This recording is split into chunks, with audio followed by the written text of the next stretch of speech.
Around the capital city. We're going to check in with Courtney Williams. She's live this morning right now in Denham Springs. Courtney, we checked in with you earlier this morning. Not too much was happening then. Have you seen any changes out there?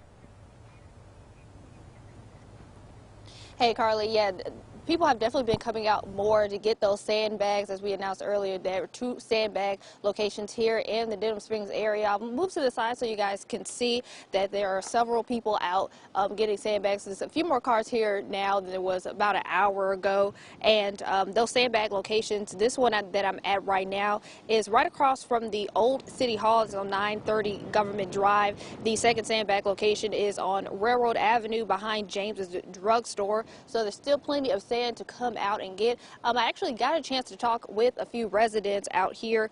There are some concerns. One resident I talked to said he was actually flooded in 2016, and he said he traveled throughout the area and there were no sandbags, so he came to this location to get those sandbags. He actually said he ran a red light to get here, so there's definitely, you can tell there is a need for those sandbags. And I talked to another couple that said they heard about the sandbag location through the news, so definitely having listening to the local news is definitely important so you guys can know what is going on. And I actually talked with another resident who it's her first time living here in Denham Springs, so here's what she had to say.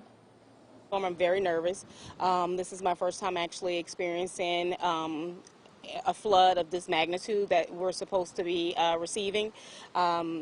I did not live here in 2016 when they received the first flood. So right now, basically, I'm just trying to do anything I can to, save the property that I'm living in and, protect my kids from the flood waters. So we're going to put some sandbags out, and then we're possibly going to be leaving right after the hurricane passes before the river crest. So I'm praying that we make it out prior to any street flooding.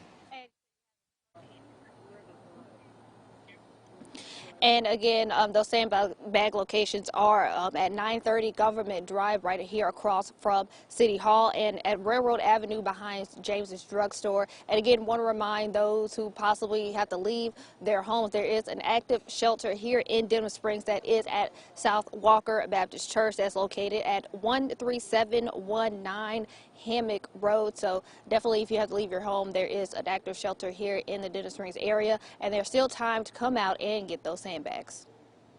Courtney, one question I wanted to ask you. There in Denham Springs and Livingston Parish, one of the hardest hit areas 3 years ago with the historic flood of 2016, that mentality of, oh boy, here we go again, fearing the worst, but hoping for the best. From people you've spoken with the past few days, do you fear that have you seen that some of their fears have been alleviated a little bit, or are they still very much on edge as this tropical storm plays out?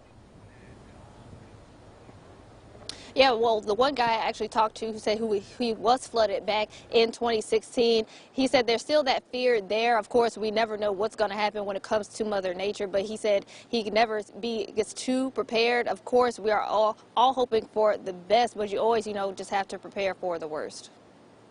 Courtney, have you seen any local law enforcement, any local officials out there? Do they have any updates? Have you been able to see anyone today?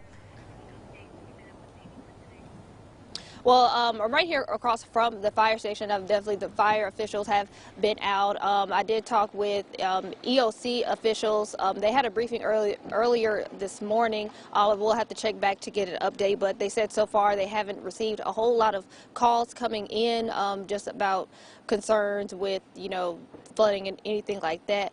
But we'll definitely have an update for you guys, just later on as we get more information in. All right.